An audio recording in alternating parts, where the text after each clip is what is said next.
so that Dave can respond to it and we can understand what he's talking about, what the question was. So. Right. Oh, we'll just wait while we get going, Bruce. Bruce is getting Bruce is Mr. Bruce up there, so we just put the microphone on. That's right. Right, have a seat. And I would just like to thank you for inviting me here this morning to join with you. It's a pleasure to be entrusted with this project and the support of the committee for us to take this challenging project on. I just want to outline what we see in terms of the team required to bring the project together, some timelines, obviously some implications around the Building Act and those things that are required to do by law to make it not only safe but also compliant with today's building code, which will also impact on our budget. I'll just cover off that as well. So I'm David Booth and I'm a project manager at a company called Feldspar. I've been a professional project management consultant for over 20 years now, and my background is construction and quantity surveying prior to that. So upon being entrusted with your project to strengthen the church hall, we brought together a team which was started by Bruce Chisholm of Hanlon's. Bruce had come up with a concept design to strengthen the hall, and Chizzy George, quantity surveyors, had done some initial budgeting. So we've stepped into the room from that point, and we brought together an architect, a fire engineer, and other specialist sort of things such as asbestos, which are quite a big issue we need to be careful of in today's build. It was a very common product and lots of materials, and often it's found in floor coverings, vinyl, etc., and some sheeting. So we just need to be cognizant that when we go to do the build, that the workers are safe and that we've checked those sort of regulatory things out. So since our involvement, we've brought together the full project team, as alluded to, with Bruce, Craig McAuliffe Architects, our fire engineer, etc. And we've had an initial design meeting just to brief the team on the project. And we've been up and the architect has done a site measure to get accurate plans of the building so that all the rest of the team have an accurate model to then work off. So plans, elevations, etc. have been drawn of your building. And from there, the other disciplines have now taken the ball and are looking into these specialist fields. One of the early concerns we had is the hall bounds your neighbour. The driveway is the boundary with the wall of your building, and that wall has very large windows which obviously get the afternoon sun and a lovely feature of the building. But from a fire perspective, if there was to be a fire on the church hall, the issues for your neighbour being able to safely pass the building or retreat from their house was an initial concern. Our fire engineer has assured us though that we could tick that one off in terms of a risk, that it's an existing situation, and because of the width of the driveway there was no other structure in close proximity, that we are safe to retain those windows. So that was a huge relief just in terms of potential impact on our budget, so we're quite pleased as our first discovery. Our fire engineer has been through the hall, and because we have an activity on the upper level and activity on the lower level and one stair plus our fire egress which has been maintained as I understand by the committee, we do have an issue of fire separation. So if a fire was to break out on the ground floor, we need to make sure those people on the upper floor can safely get out of the building. So there will be some fire rating to the underside of the ceiling of the toilet library and across the function area that you use as your tea room, etc., meeting area. So that will mean some fire rated linings to separate those two areas to make it safe. And the other interesting complication we have is that the church here is joined to the hall by the wee link, which obviously makes it lovely and weatherproof for moving between the two spaces from here into the hall. But they're deemed to be one building because of that link. So we'll need to do some upgrades to the fire alarms in this building. And once again, should there be a fire in the kitchen, for example, or the hall, we know that we need to safely exit from the church here and move out of the building. So there will be an upgrade of fire alarms to be required as part of that work. So all the technical people are putting their inputs together, and that's just a wee summary of a couple of the items that we've discovered already. We'll bring all those issues and opportunities together in terms of the final design, or not the final design, the early design, and then we'll meet with the committee that's been assembled for us to interact with as to what we do on the inside of the building once we're finished. And that means the floor coverings and other things that will be interfered with as we put the new structural steel in. We'll need to cut holes in the building, and we need to remove some of the original fabrics such as the wall panelling, flooring, etc. So when we put it all back together, what sort of level of redecoration do we do, or consequential redecoration will we do, for example. So we'll work with you as a team to make sure we understand what you'd like to be as a finished product and deliver that. In parallel to that, budget's obviously a very, very big thing, and looking at the cost of the build. Now, we've had an initial quantity surveyor's estimate that was done very early concept prior to us being involved, and construction values, unfortunately, due to inflation and supply of materials, partly due to COVID and other things in terms of shipping, have gone up by about 35% since that estimate was done. So there's some of the challenges we have in terms of any project that we're involved in, and particularly for this community project. We've been very cognizant, obviously, to try and maintain a sensible budget, but this is affordable, and we still do a really good job. So one of the things we'll be doing once we have the design ideas together is having that repriced.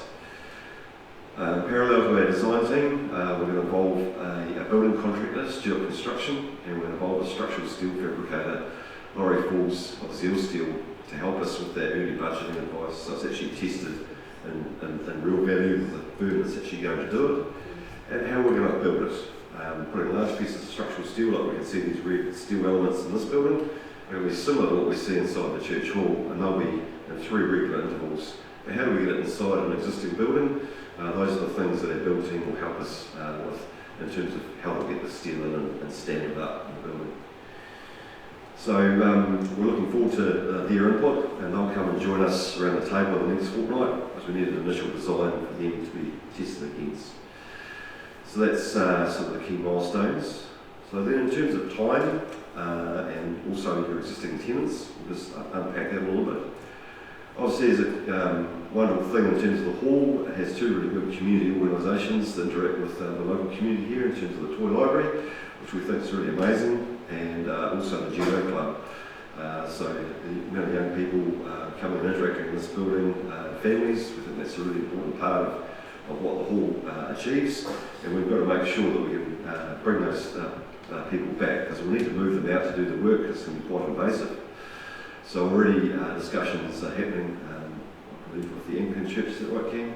For the toy library to have a temporary home there, and we also have an idea of a building. We might be able to find a home for the judo club to move in temporarily before the work's done, and they can come back and be a key part of this community. So looking forward to making sure that can happen as part of the project. So timeframes, we're currently in the very initial phase of our design, and we probably have another 2 to 3 months to finish our design, and that's just working through in an ordered manner to bring together all the detailed drawings that we'll need for the project. Building consent will be the next phase, and our council has a regulatory time of 30 working days, but due to the amount of changes in regulation, that generally takes probably another 30 days longer, just due to questions and answers that happen during that building consent process.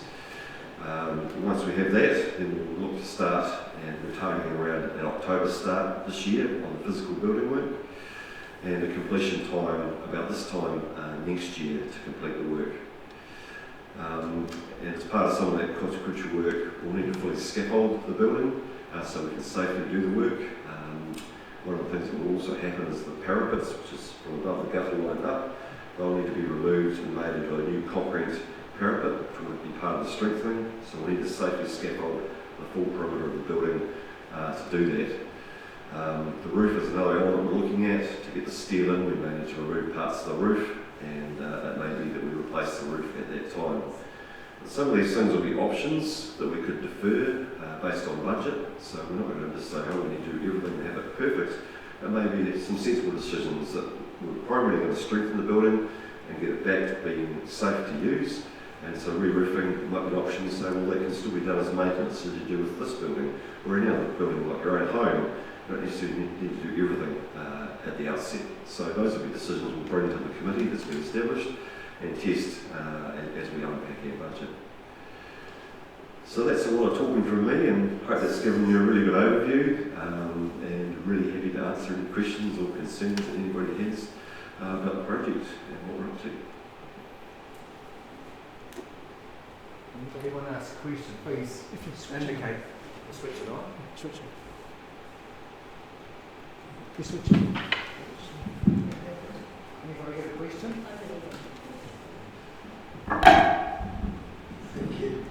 I'm Ewan Thompson. I used to be involved greatly with the Glenavon Methodist Church in North East Valley, and during the time there it was really completely changed and earthquake strengthened, and it's used by the Montessori, the North East Valley Montessori group. At the time, my partner was a interior designer, and he gave quite a lot of help with choosing fabrics, colours and so on, and it really made a beautiful environment. Is there any provision for interior design in the budget? It's not something that I can help with, and my partner's dead, so we'll get somebody else. It's an important aspect of it.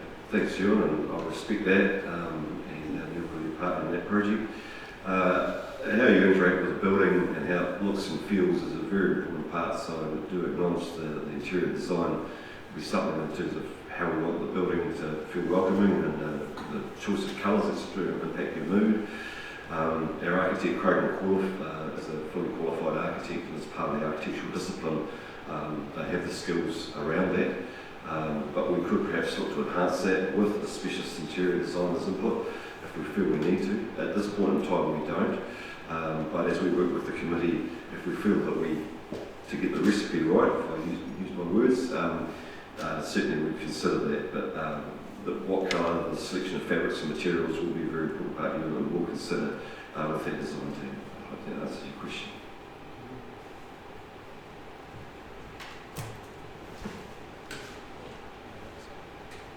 I'm Alison Reeves. I was involved in the roof quite a lot for maintenance on the hall a few years ago.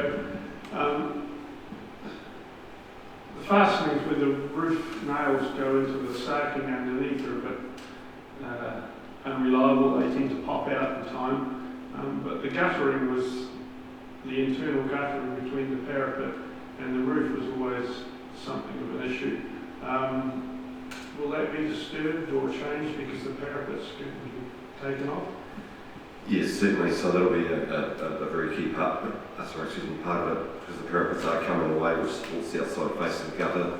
The whole internal gutter will be removed as part of that work, and the structural steel will be going down the line of the gutter. So it will be impacting where each of those portals go down. So we will remake the gutter, and it's an opportunity to do a really good job of replacing that. As you're probably aware, there's been a leak in the front corner which Foley's busy repairing, and the condition of the gutter has been highlighted. So one of the key things is we'll look at replacing the gutter at the same time, and it's a perfect opportunity to do it. We're aware of the sarking underneath the iron, which the iron is fixed to, so sarking boards are thick boards about this sort of size for those who are not familiar with the term, and they're laid continuously along the roof, and the roofing is fixed to that. The condition of that sarking, I think with moisture coming down the original fixings, has probably got some softening of those sarking boards in places as well. So if we do look at the roof, we may look to use screw fixings, which are a lot stronger than nails, which will bite into the timber, but also we may look at resheathing the whole roof due to the impact of the gutter, and then to get the lap of the internal gutter back under the roofing. So by consequence, the roof may also have to go and be replaced. I understand, and even with the aerial photos, you can see it's long run roofing. It is actually not that old by comparison to the age of the hall, but still it's well into its life. So it'll be one thing we do consider and bring back to the committee. Thank you.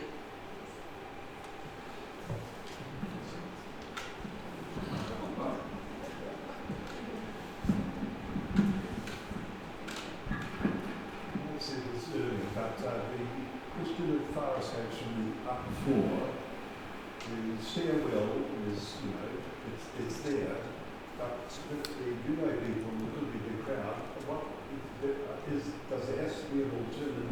And we're saying, what sort of alternative or extra escape is there to be?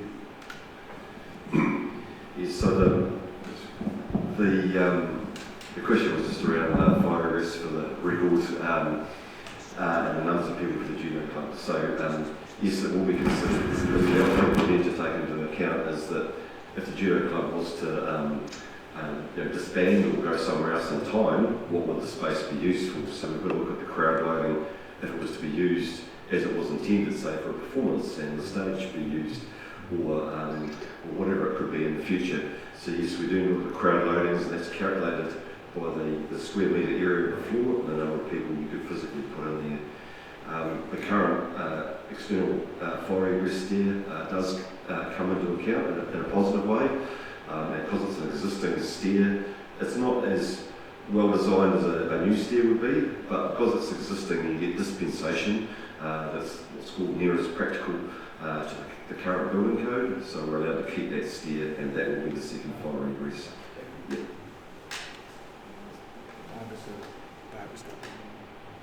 Hello, I'm Barbara Weavers, and I look after the casual bookings of the church in the hall.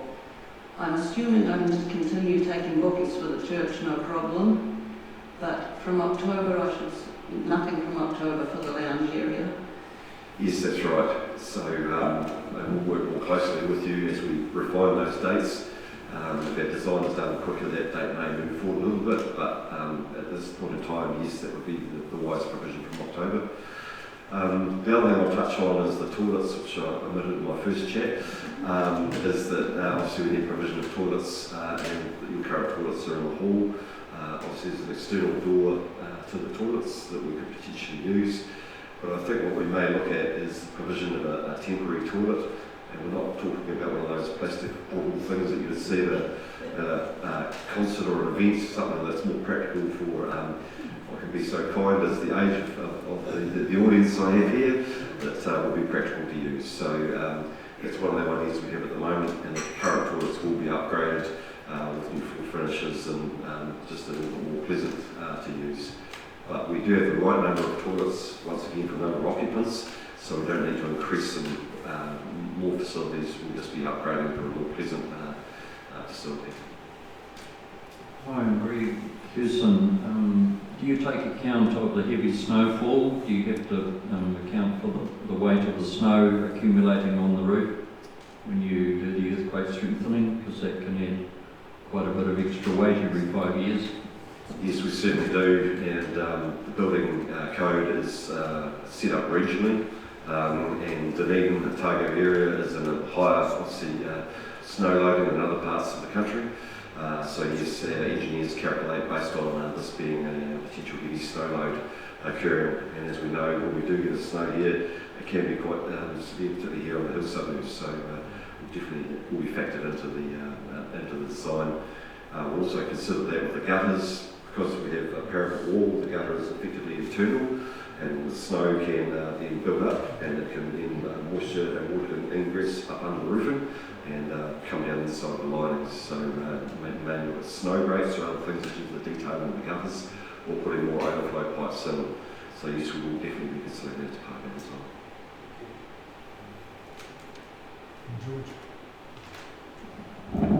George Davis, congregational member. Two things. First one, the internal, the beam that goes around, the bond beam that goes around the top of the ground floor, bottom of the first floor, is internal and was designed that way.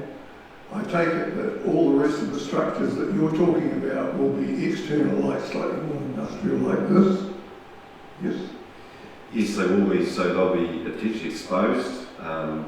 Here it's being deliberate to show them off as arches. We could box them in and put chipboard around them and paint them out with the wall, or bring the original panelling back around, or they could be exposed. We like the idea of exposing. We've involved in a number of heritage buildings so that people can actually see and understand that the building has been strengthened. It's very obvious to people And being in the construction industry, and I know some people are former members of the construction industry here, I actually like the look of the steel and the solidity of it. It's something I think that should be expressed. Not everybody agrees with that, but I do like it. I think it's really great. Yeah, the second question was about parking. Do you think the DCC will ask for greater compliance over the issue of parking, which is a problem at the moment? No, I don't think we'll encounter that issue.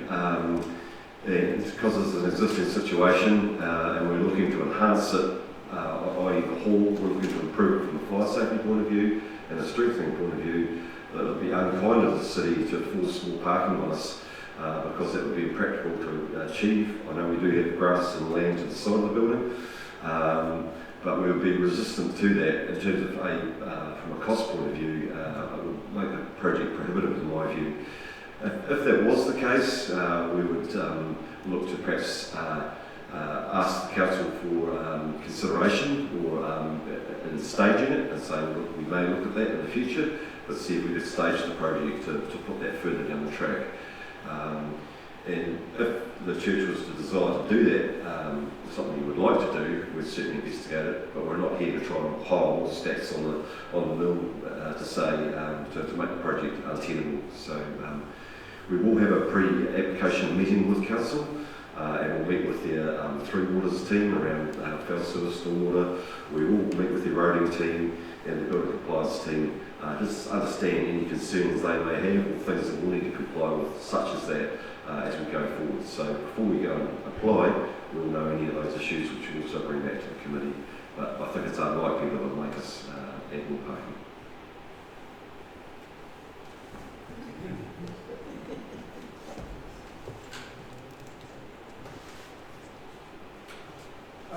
Currently I'm involved with lawn mowing in the church, and I was just thinking site establishment, will you be, if this building is being used as a church and that's a construction site, will you be creating sheds or something onto the lawn at the back so you've got a workshop and a lockup?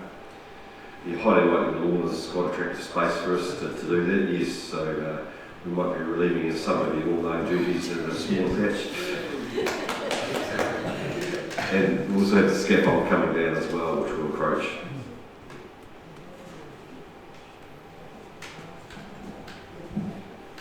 John Harden. Just the level of invasiveness of the construction, bringing the expectation that you will have to deal with insulation and double glazing, for example. So being a hall and not a home, we don't need to do a lot of that stuff, which is good. And that's not needed or practical. You intermittently use the hall. So if it was a house, you try and keep your heat in all day. You're intermittently using it to heat it for short periods of time.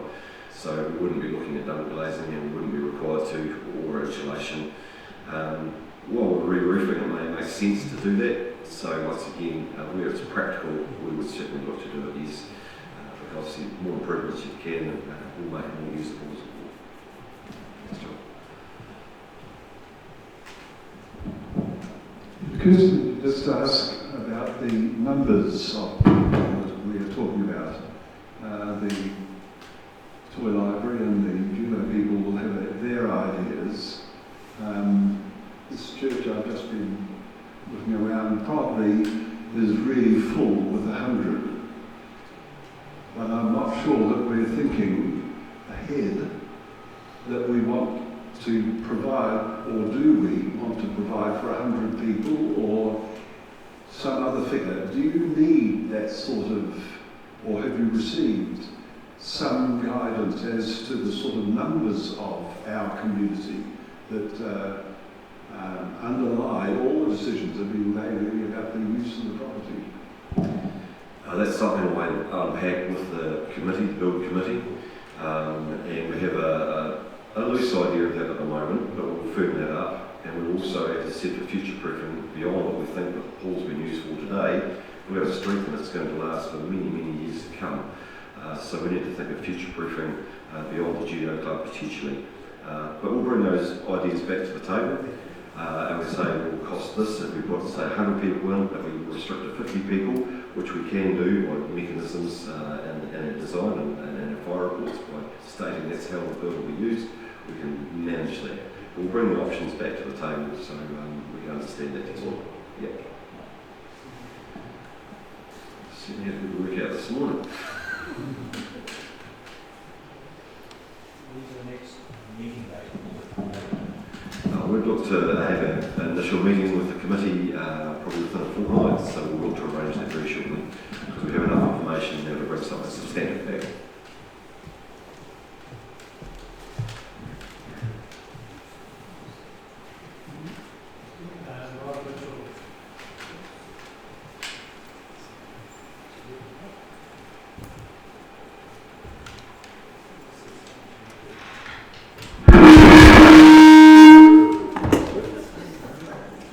Sounds like it might be working now. Just wanted to check any implication on worship services here and this particular building, implications for that.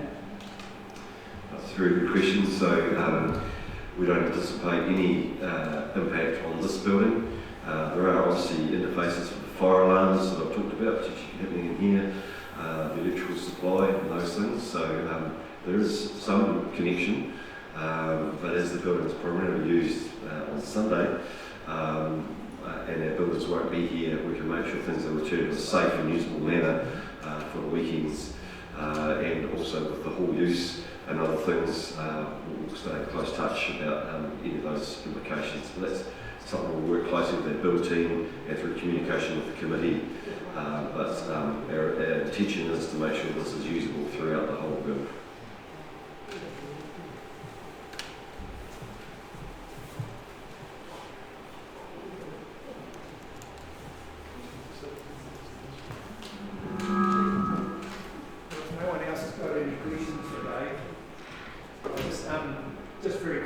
Just so you know, we just spent $4,000 with Foley's repairing the leak along the west side of the hall, and it sounds really stupid when we've just been told that's going to be taken down, but we have to protect the building up till October.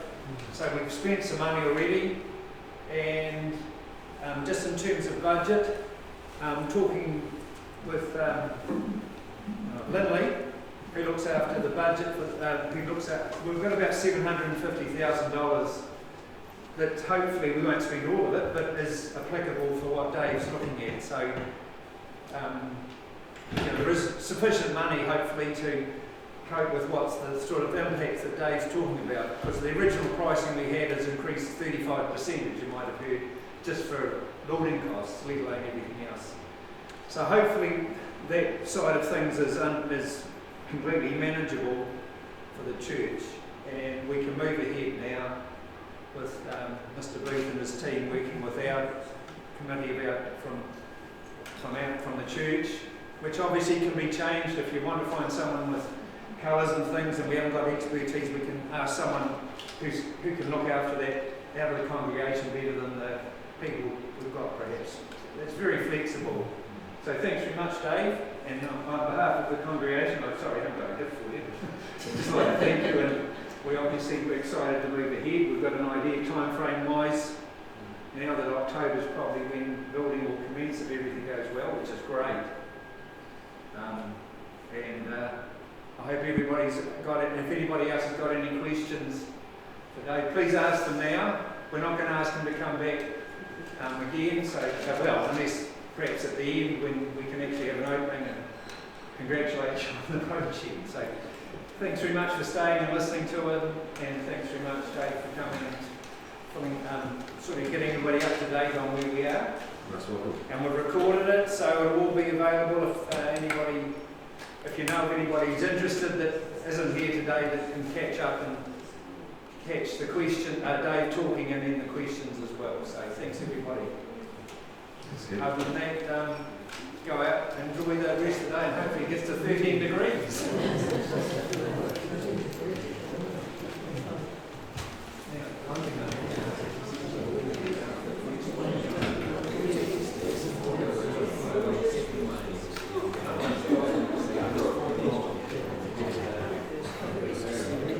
Okay.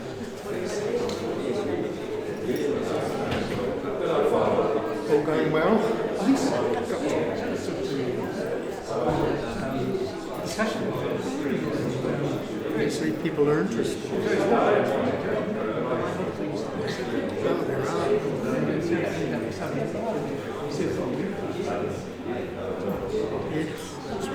Yes, we did it.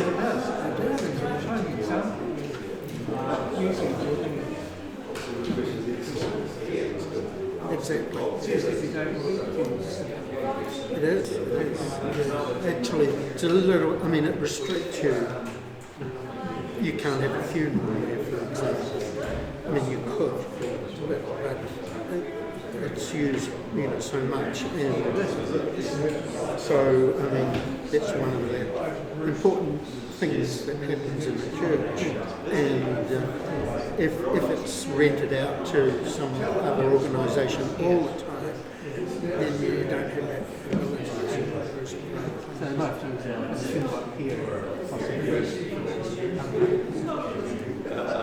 Oh, absolutely. I mean, people, but particularly with the older people at Glenavon, they've had that long association. That's changed now. They don't have. So there's sort of compromise.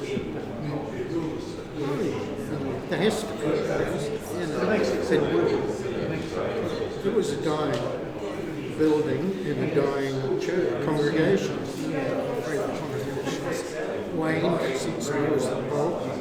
Not that I'm taking responsibility for it. No, you can't.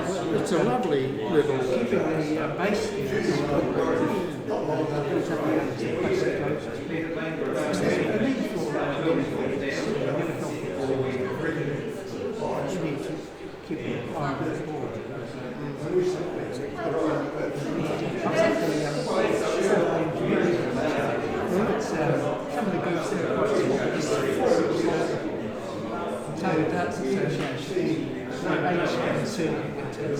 And the rock and roll revival club in Southern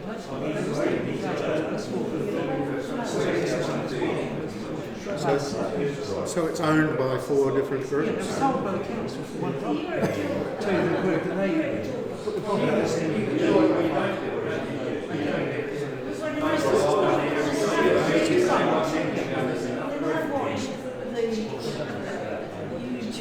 Yeah.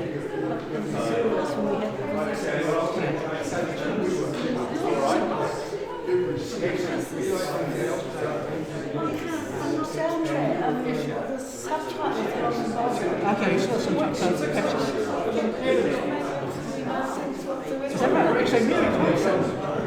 She says the subtitles so well. She says she can pick up words that David says and the subtitles that she doesn't understand this in real. So it all, it's a program that does it. So some of them right and some of them wrong. I realised that it was Some of them maybe. There's people that makes it. Some people think it's really good. And they I didn't know that they had subtitles. you can still switch your computer on to show subtitles. Were you here at last week's service? interfaith. Yes. Was that it? Was that last week or was that the previous week? They get it wrong sometimes, they get nonsense. On the whole, it might be 85% wrong. I haven't talked to Mary Thompson, but she's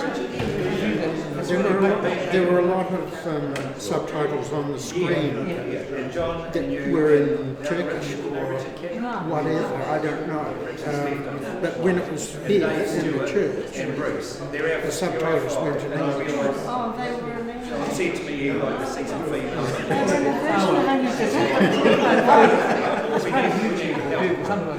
We can switch on here, show closed captions. That's what we do. It's just generally Show closed captions. I like it. It's very soon because again it's a funny we have to change because as you indicate, we need to. The end result is See John singing. so we've got all these people to sample from. We do right at the end. With building, you guys, if there's any. No, that was only just a one occasion. There's any initial inquiries, so I don't know what Probably switch the mic off. here. I like to get the mic here. No, well, I find it very helpful. I do.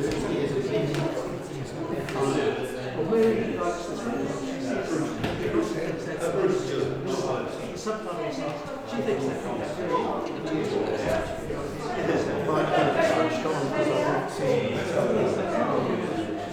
You're right from here, Bruce. I'm just going to get this out and take Sally home. You're part of it. Yeah.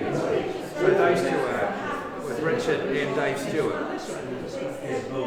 are our sort of church committee. Yes, exactly.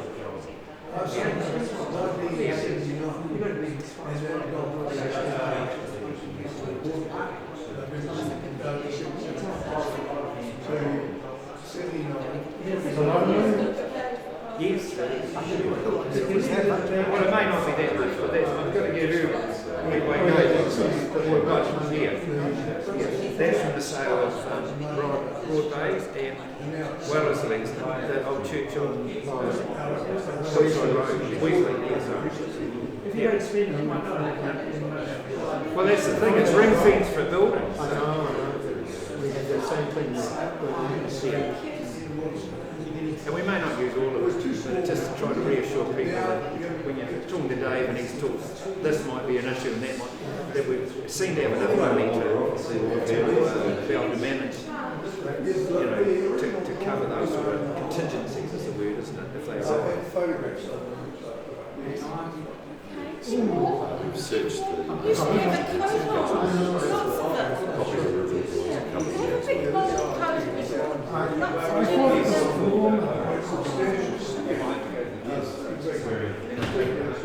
Well, head off. Your home's reached by the airline. We haven't forgotten that. Bruce is going to use that bond lane on top of steel.